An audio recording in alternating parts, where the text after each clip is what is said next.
तो आज मैं आपको बताने वाला हूँ कि आप अपने ग्राफिक कार्ड के वीरम को कैसे बढ़ा सकते हैं।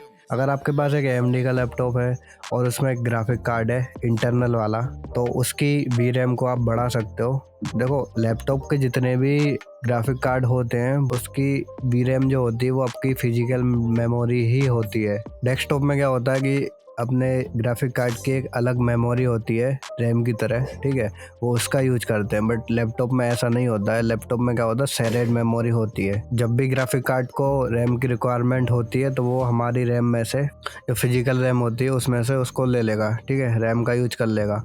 और जब हमें रैम की रिक्वायरमेंट होगी तो हमारे पास फुल एक्सेस रहेगा रैम का। और हमारी रैम का कुछ हिस्सा डेडिकेटेड रहता है जीपीयू के लिए, वो हमेशा उस रैम का यूज कर सकता है। और उस रैम का यूज हम यूज में नहीं ले सकते नॉर्मल यूसेज में, तो उसे हम बोलते हैं डेडिकेटेड मेमोरी। तो इस केस में मेरा जीपीयू है वो 2 GB का समथिंग है, और उसके लिए 512 MB की जो मेमोरी है वो पहले से ही दे रखी है। और जो मेरी रैम है वो 4 GB की है। तो मुझे मेरे यूसेज के लिए है 3.4 GB की समथिंग, ठीक है। और बाकी की जितनी भी है इसको जीपीयू को दे रखी है, ग्राफिक कार्ड को दे रखी है, इसका यूज मैं नहीं कर सकता, ठीक है। डेडिकेटेड रैम देने का मतलब ये होता है कि इससे जीपीयू रिलेटेड जितने भी काम होते हैं वो करना आसान हो जाते हैं। मतलब कि अगर मैं इसको और ज़्यादा बढ़ा देता हूँ, जो डेडिकेटेड मेमोरी है, तो उस केस में क्या होगा कि मेरे गेमिंग करने का या फिर एडिटिंग करने का जितनी भी हैवी टास्क होते हैं जिसमें जीपीयू का यूसेज होता है, वो मेरे काफ़ी ज़्यादा आसान हो जाएंगे, ठीक है। कैपेबिलिटी बढ़ जाएगी। अगर मैं एडिटिंग कर रहा हूँ तो मैं और अच्छे से एडिटिंग कर सकता हूँ, स्मूथली कर सकता हूँ। अगर मैं गेमिंग कर रहा हूँ तो मुझे और अच्छे एफपीएस मिल सकते हैं अगर मैं इस डेडिकेटेड मेमोरी को बढ़ा देता हूँ तो, ठीक है।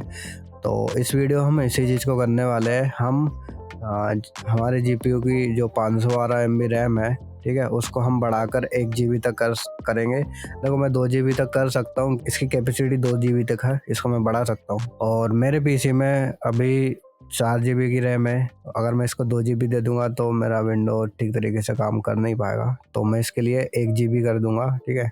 तो जिससे मेरा सिस्टम भी चलता रहे और जीपीयू को डेडिकेटेड मेमोरी भी मिल जाए, जिससे कि मैं एडिटिंग वगैरह अच्छे से कर पाऊंगा। तो ये है हमारे टूल का गिटहब पेज। अब यहाँ पे पढ़ लेना, डिस्क्लेमर वगैरह भी सब कुछ पढ़ लेना भाई, इनकी कोई रिस्पॉन्सिबिलिटी नहीं है और ना ही मैं लेने वाला हूँ। तो अपने इस पे करना जो भी कर रहे हो। और इसमें बायोस को फ्लैश करने की ज़रूरत नहीं पड़ती, ये सारा काम बायोस से ही करने वाले हैं। तो हमें कोई नया बायोस फ्लैश करने की ज़रूरत नहीं है, बस इसको बूट करना पड़ेगा हमें एक यूएसबी से, और हम इस चीज़ को, हमारी जो सेटिंग है उनको चेंज कर पाएंगे। अगर आपके पास इंटेल वगैरह का लैपटॉप है तो आप उसमें आपके बायोस में जाके बफर मेमोरी को, जो वीडियो मेमोरी होती है, उसको बढ़ा सकते हैं वीरम को। बट एएमडी के लैपटॉप में ऐसा कोई ऑप्शन होता नहीं है, ठीक है। तो उसके लिए ये वाला टूल है जो कि ओपन सोर्स है, इसका हम यूज करने वाले हैं। तो हाँ, अगर आप इसका सेफली यूज करते हो, जो भी स्टेप मैं बताता हूँ आपको, अगर आप उन्हीं को फॉलो करोगे और कुछ छेड़ नहीं करोगे तो ये सेफ ही है आई थिंक, क्योंकि मैंने इसका यूज कर रखा है। तो आपको नीचे साइड आना है और यहाँ से आपको डाउनलोड कर लेना है इस जिप फाइल को, ठीक है।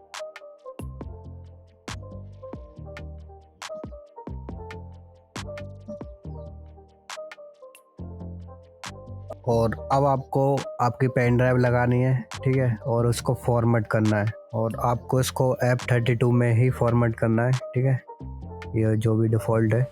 और अभी आपने जो जिप फाइल डाउनलोड की है उसको ओपन करना है, या फिर आप एक्सट्रैक्ट करके भी ओपन कर सकते हो। सिलेक्ट ऑल करना है और ये सारी फाइल्स को आपको कॉपी करना है,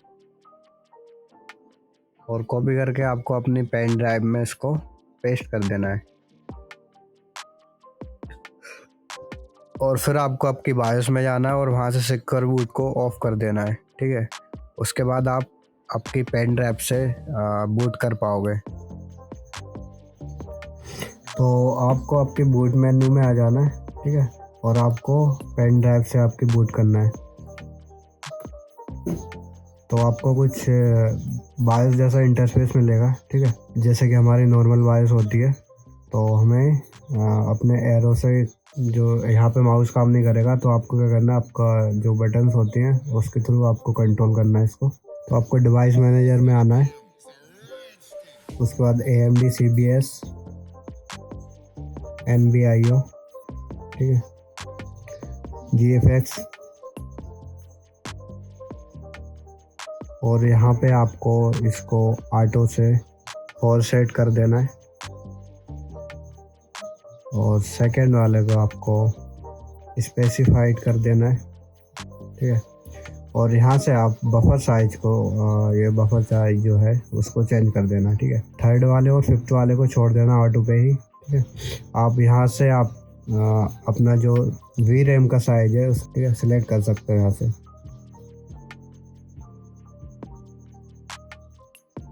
तो यहाँ से मैं 1 GB ले लेता हूँ, ठीक है।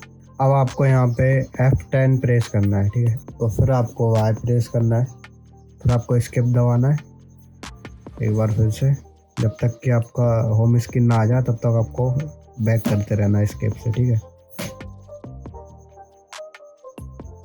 और यहाँ पे आपको कंटिन्यू कर देना है।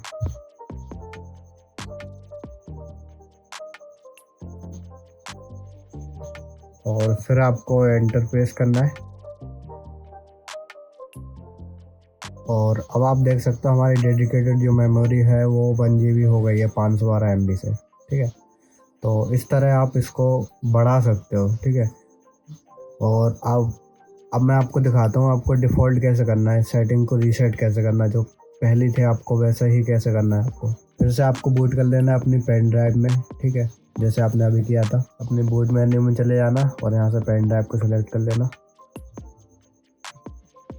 फिर से आपको वहीं जाना है, device manager, AMD CBS, MBIO, GFX। अब आपको आपकी मेमोरी को सबसे पहले ऑटो पे कर देना है, और फिर आपको इसको भी ऑटो कर देना है, मतलब सभी चीज़ों को ऑटो पे कर देना है, ठीक है।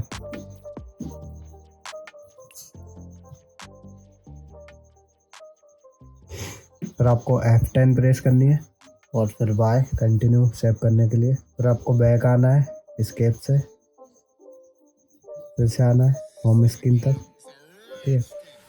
और यहाँ से आपको कंटिन्यू कर देना है, एक बार फिर से एंटर करना है। और अब आपकी जो भी चेंजेस आपने किए थे वो डिफ़ॉल्ट हो जाएंगे, रीसेट हो जाएंगे, ठीक है। तो आपकी जो भी डेडिकेटेड मेमोरी थी वो फिर से आपकी जो डिफ़ॉल्ट डेडिकेटेड मेमोरी थी वो आ जाएगी आपकी, ठीक है। तो अब आप देख सकते हो हमारी डेडिकेटेड जो मेमोरी थी वो 1 GB से 512 MB पे आ गई है, ठीक है, जो कि हमारा डिफ़ॉल्ट था, ठीक है। तो आप ऐसे अपनी डेडिकेटेड ग्राफिक मेमोरी को VRAM को बढ़ा या घटा सकते हो अपने AMD Ryzen के लैपटॉप में, ठीक है। तो आई होप आपको वीडियो पसंद आई होगी, और आई है तो लाइक कर देना, शेयर कर देना। चलो मिलते हैं किसी और वीडियो में, तब तक के लिए बाय बाय।